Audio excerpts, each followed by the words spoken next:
అమృతోత్పాదనం అయిపోయిన తర్వాత పరమశివుణ్ణి ప్రార్థన చేశాడు శ్రీ మహావిష్ణువు.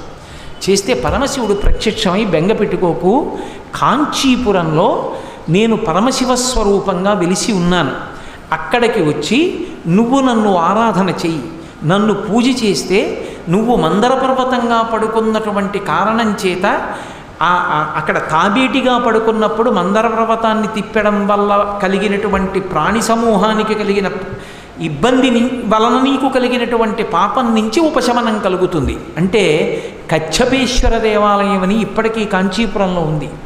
మీరు ఆ ఆలయంలోకి వెళ్ళి చూస్తే లోపల రాగిరేకు మీద తాబేలు శివలింగాన్ని పూజ చేస్తున్నట్లుగా ఉండి శివలింగం ఉంటుంది.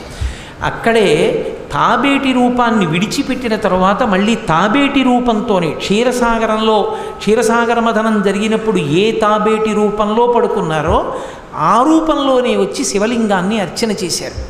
అంత ప్రఖ్యాతమైనటువంటి దేవాలయం కచ్చపేశ్వర దేవాలయం.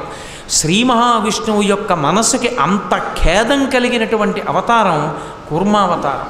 అంత బాధపడ్డాడు ఆయన.